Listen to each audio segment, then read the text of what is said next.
So last week, I had the opportunity to speak at my high school to the junior and senior class. While I wasn't able to record the speech, I wanted to make a video because I feel there were a lot of valuable lessons discussed. So buckle up, grab something to take notes with, and let's dive right in. Among other things, we'll be covering number 1, how to find your profitable passions in life. Number 2, we're going to cover the big trends that I would recommend focusing on right now, especially if you happen to be a high schooler. And then number 3, I'm going to show you how something called skill stacking could turn a $50 per hour skill into something that could give you $1 million plus payday. So be sure to stick around to the very end of this video because you're not going to want to miss a single lesson. So the first time I learned about compound interest was when my dad showed me his HP Finance calculator on a Saturday morning. I noticed it looked a lot different from the calculator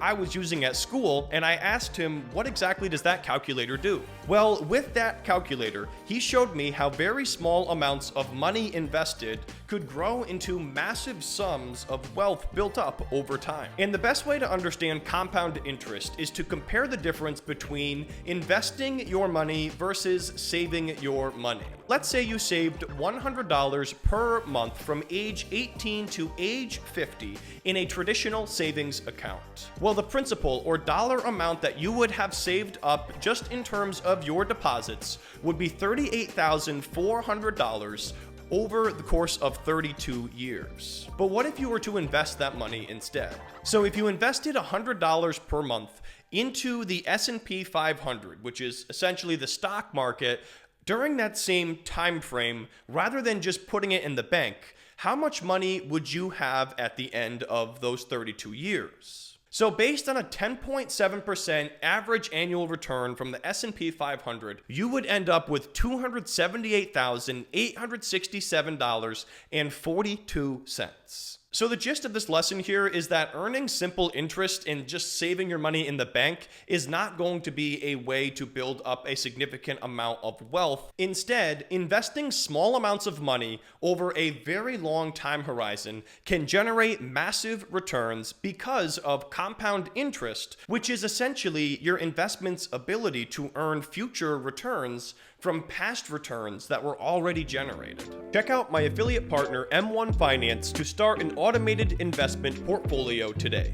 The next lesson is to learn a second language. Well, when I was in high school, Spanish was my least favorite class. However, it's funny because just 8 years later, I would end up moving to Miami Beach, where 66.7% of people speak Spanish. But while living down there, we ended up flipping a house and working with a lot of local contractors that only spoke Spanish, and this led to a lot of confusion. So knowing just a limited amount of Spanish would have come in handy being in Miami Beach. So think about your future plans and how a second language could actually be a huge asset. It also makes you less disposable if you are the one person who has that particular skill set, plus you happen to know a second language. So we all have things that we are endlessly curious about and interested in. These are called our passions. However, the ticket to success is not blindly following your passions. Instead, it's to assess what you're interested in through the lens of making money. Money is a necessary evil in life, so you shouldn't ignore the fact that you're gonna have to generate money in the future in order to survive. So let's say you had the following 3 passions and you were trying to figure out which one was the most likely to be a profitable passion. Number 1, technology. Number 2, lacrosse. And number 3, theater. Well, technology is most likely to make you money learning a skill such as coding. Lacrosse is still great to pursue because team sports are really important as well as exercise, and you could potentially leverage that into a scholarship. Theater is going to be the least likely to make you money because it's the most competitive and most difficult space. So if you were looking at these passions through the lens of profitability, you would really have to say, okay, I'm going to focus on technology and maybe leveraging my sports and then doing theater as a passion or hobby on the side, but not necessarily trying to use that as your means of making money. So what I want you to do at home is to think about your own profitable passions. Hey guys, real quick, before we get into the next lesson, I recently found out that around 89% of the viewers on my channel are not subscribed to the YouTube channel. So if you wouldn't mind taking 2 seconds and hitting that subscribe button down below and then clicking on the bell and hitting all notifications so you don't miss any future videos just like this one. Thank you guys so much for that. So above all else, the number one thing that helped me get ahead once I started my YouTube channel was the concept of skill stacking. Let me teach that to you right now. So back to our prior example of profitable passions. Let's say you really are passionate about technology and considering pursuing the skill of coding. Well, let's talk about skill stacking from the context of the skill of coding. Well, at a base level, you could learn a coding language and then become a freelance coder and make anywhere from $50 to $100 per hour, maybe a little bit more, doing gig work on the side. But then you could take that work you do with your clients, build up a resume, and use that to land a job in the tech field working in that coding language, most likely without even needing a college education. You become a coder and you're making $90,000 to $110,000 per year on average. But then let's say after that, you get curious about what it is your boss is doing and how your boss drives a Lamborghini and you're driving a Honda Civic. Well, at that point, maybe you understand how building a business and then leveraging the talents of others could allow you to further stack upon that skill of coding. Clients approach you, you do whatever they need through your agency, and you make about $500,000 per year in profit with that business. But then, let's say you yourself have a light bulb moment where you come up with what you think is the next big app idea. You could then approach your team, launch that app yourself, and have a multi-million-dollar startup exit if you happened upon the next big software idea. Now, in reality, there's going to be many ups and downs with any skill that you pursue, but this is how the concept of skill stacking works. You start with a basic skill, and then you stack additional skills on top of that, which can multiply your earnings potential. When you turn 18, you should consider getting a secured credit card and beginning to establish credit. And this step often goes hand in hand with getting your first part-time job and then needing to open up a bank account for that part-time job. Well, as soon as you have a regular source of income past the age of 18, here's the steps to get a secured credit card. So number one, you're going to go to the bank where you have your bank account with, and hopefully they offer secured credit cards. At that point, you're going to deposit a dollar value into a CD or certificate of deposit, and that is actually going to back your line of credit, meaning there's no risk for the bank. And then what I recommend is to simply buy gas with that secured credit card and nothing else, and that might end up being around $100 per month. Now, here's the most important step. After that, what you need to do is pay off that balance in full every single month and never pay a single penny in interest. That's it. That's all you do. And then you simply repeat this for many, many years on autopilot. And what that's going to do for you is establish many years of credit history and also on-time payments. There's so many things that your credit score has an impact on, so you need to get started on it when you are young.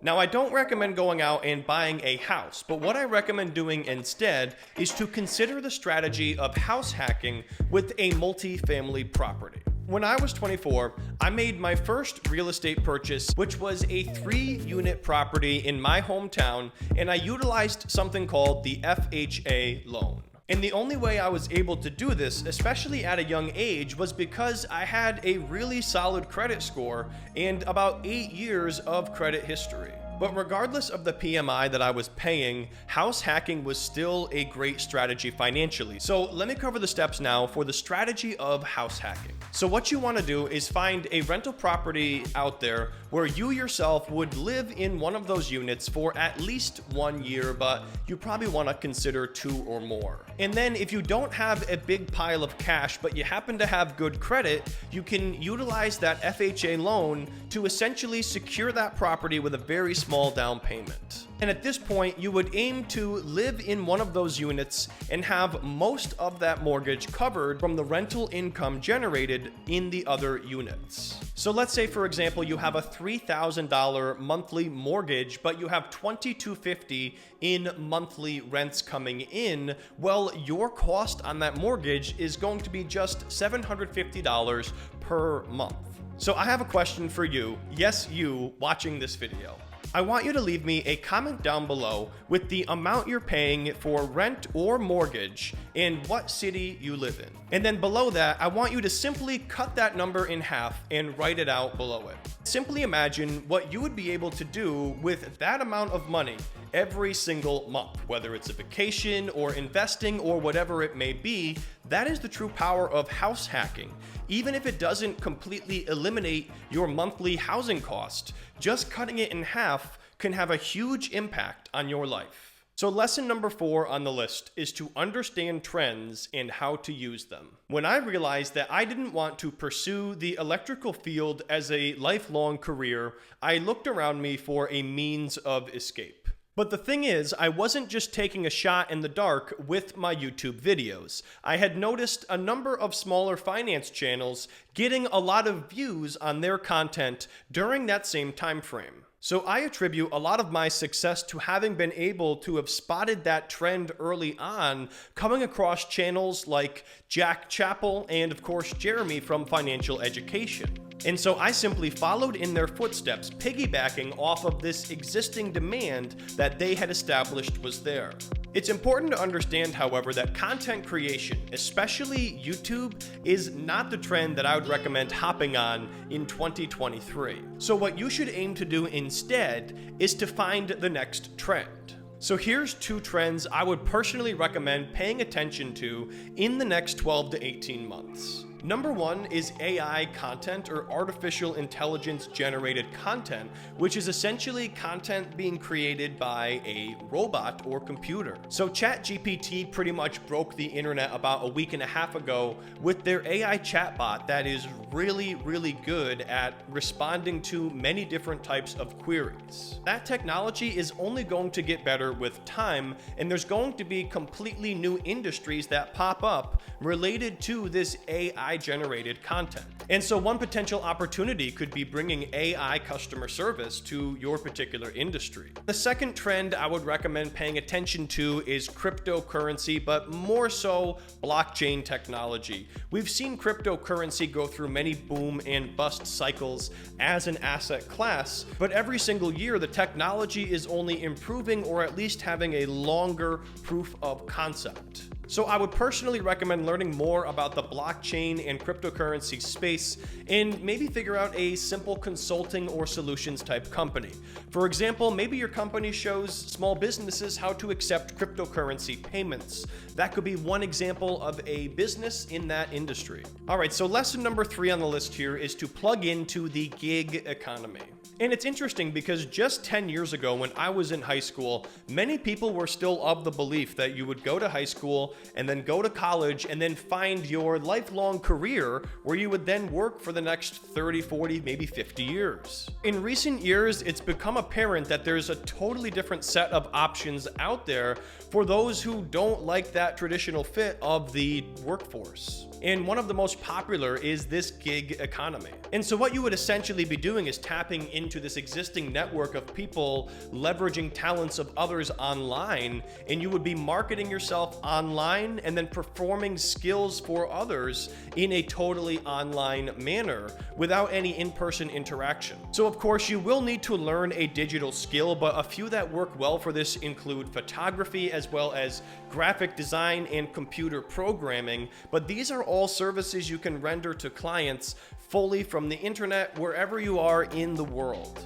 So in a nutshell, don't feel pressured by anyone to take out massive loans and go to college if you don't feel like that's the right fit for you, because the trends are indicating that people are increasingly not taking that as the path, and there's tons of other paths that have now been trailblazed by others that are very viable options for making money. Now, above all else, the number one thing I would stress to you watching this, especially if you happen to still be in high school or figuring things out, is to have a plan of some kind. Personally ended up going down the wrong path of pursuing the electrical field and spinning my tires in the mud for 5 years as a result of not having a plan. In hindsight, I should have made one of my passions, such as finance, my primary focus, and that should have probably been what I went to school for. So if you haven't done so already, I would recommend writing out a formal plan of what you're going to do after high school, and if you're in college, write out what you're going to do after college. And that plan should include, number one, ideally a profitable passion, which we talked about earlier. Number two, it should include the steps to get you from A to B in terms of